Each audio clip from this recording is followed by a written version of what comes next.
Welcome to metro matinee. ബാലയുമായുള്ള വിവാഹബന്ധം അവസാനിപ്പിച്ചതിനു ശേഷം സോഷ്യൽ മീഡിയയിൽ വളരെ സജീവമാണ് ഡോക്ടർ എലിസബത്ത് ഉദയൻ. യൂട്യൂബിലും ഫേസ്ബുക്കിലുമൊക്കെ എലിസബത്ത് തന്റെ വിശേഷങ്ങൾ പങ്കുവയ്ക്കാറുണ്ട്. ഇപ്പോൾ എലിസബത്ത് പങ്കുവച്ച ഒരു ഫോട്ടോയാണ് ചർച്ചയായി മാറുന്നത്. യെല്ലോ ബഡീസ് എന്ന ക്യാപ്ഷൻ നൽകിയാണ് എലിസബത്ത് ഫോട്ടോ പങ്കുവച്ചത്. ഇതോടെ കൂടെയുള്ളത് ആരാണെന്ന ചോദ്യം കമന്റുകളായി വന്നു തുടങ്ങി. എലിസബത്തിന്റെ വിവാഹം കഴിഞ്ഞു എന്നാണ് എല്ലാവരും ചോദിക്കുന്നത്. യെല്ലോ ബഡീസ് എന്ന ക്യാപ്ഷൻ നൽകിയാണ് എലിസബത്ത് ഫോട്ടോ പങ്കുവച്ചിരിക്കുന്നത്. ഇതോടുകൂടിയാണ് ആരാണ് ഈ കൂടെ ഉള്ളത് എന്ന കമന്റുകൾ വരാൻ തുടങ്ങിയത്. എലിസബത്തിന്റെ വിവാഹം കഴിഞ്ഞു എന്നാണ് എല്ലാവരും ചോദിക്കുന്നത്. കാര്യം പറ കൊച്ചെ, ഒരു ഫോട്ടോ ഇട്ടിട്ട് ഒന്നും ഇണ്ടാതെ ഇങ്ങനെ നിന്നാൽ എന്താ മനസ്സിലാവുക? കല്യാണം കഴിച്ചോ? ആണെങ്കിൽ ധൈര്യമായിട്ട് അങ്ങ് പറ, നിങ്ങൾ വിവാഹം കഴിച്ചോ? ഡോക്ടർ നയം വ്യക്തമാക്കണം, ടെൻഷൻ അടുപ്പിക്കല്ലേ. ആശംസകൾ എന്നിങ്ങനെ പോകുന്നു ഫോട്ടോയ്ക്ക് താഴെയുള്ള കമന്റുകൾ. എന്നാൽ എലിസബത്ത് ഒരു പ്രതികരണവും നടത്തിയിട്ടില്ല. എലിസബത്തുമായി വേർപിരിഞ്ഞ ശേഷമാണ് ബാല വീണ്ടും വിവാഹം കഴിച്ചത്. മുറപ്പെണ്ണിനെയാണ് ബാല വിവാഹം ചെയ്തത്. എന്തുകൊണ്ടാണ് ബാലയും എലിസബത്തും വേർപിരിഞ്ഞത് എന്ന് ഇരുവരും ഇതുവരെ പറഞ്ഞിട്ടില്ല. എലിസബത്തിനെ കുറിച്ച് ബാലയ്ക്ക് ഇപ്പോഴും വളരെ നല്ല അഭിപ്രായമാണ്. അമൃതയുമായുള്ള ബന്ധം വേർപിരിഞ്ഞ ശേഷമാണ് ബാല എലിസബത്തിനെ വിവാഹം ചെയ്തത്. ബാലയുടെ പ്രതിസന്ധി ഘട്ടത്തിൽ എലിസബത്ത് ബാലയ്ക്കൊപ്പം തന്നെ ഉണ്ടായിരുന്നു. കരൾ മാറ്റ ശസ്ത്രക്രിയയ്ക്ക് ശേഷം ബാലയുടെ എല്ലാ കാര്യങ്ങളും നോക്കിയിരുന്നത് എലിസബത്ത് ആയിരുന്നു. അതുകൊണ്ട് തന്നെ ഇരുവരും വേർപിരിഞ്ഞെന്ന് കേട്ടപ്പോൾ ആരാധകർക്കും വിശ്വസിക്കാൻ ബുദ്ധിമുട്ടായി. ഒരുപാട് കാലം വേർപിരിഞ്ഞു നിന്ന ശേഷമാണ് തങ്ങൾ ബന്ധം പിരിഞ്ഞ കാര്യം ഇരുവരും അറിയിച്ചത്.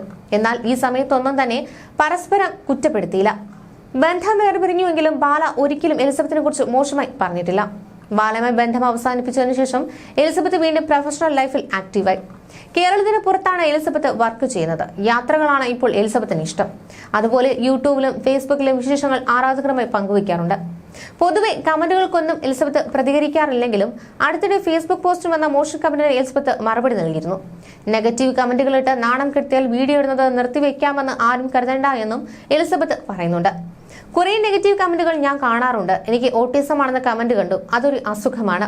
പക്ഷേ അത് ഇല്ലാത്ത ആൾക്കാർക്ക് ഓട്ടിസം ഉണ്ട് എന്ന് പറഞ്ഞ് പരത്തരുത്. അത്തരത്തിലുള്ള കുറെ കമന്റുകൾ കണ്ടു. പിന്നെ എനിക്ക് കുട്ടികൾ ഉണ്ടാകില്ല എന്നൊക്കെ പറഞ്ഞുള്ള കമന്റുകളും കണ്ടു.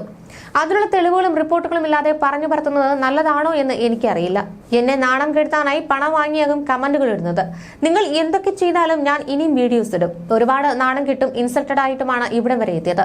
തളർത്താൻ നോക്കേണ്ട. നെഗറ്റീവ് കമന്റുകൾ ഒരുപാടുണ്ട്. പക്ഷെ നിങ്ങൾ എത്ര നെഗറ്റീവ് കമന്റുകൾ ഇട്ടാലും, എന്നെ എത്രയ്ക്ക് മോശം പറഞ്ഞാലും ഇനിയും ഞാൻ വീഡിയോസ് ഇടും.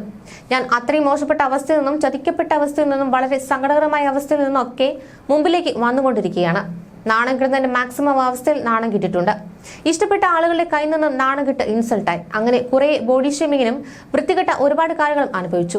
കുറെ ഫേക്ക് ഐഡികളിൽ നിന്നുമാണ് എന്നെ അത്രയും മോശക്കാരിയാക്കുന്നത്. അതുകൊണ്ടൊന്നും ഞാൻ നിർത്താൻ പോകുന്നില്ല എന്നായിരുന്നു എലിസബത്തിന്റെ പ്രതികരണം. You're watching me on metromatney.com. on metromatney.com.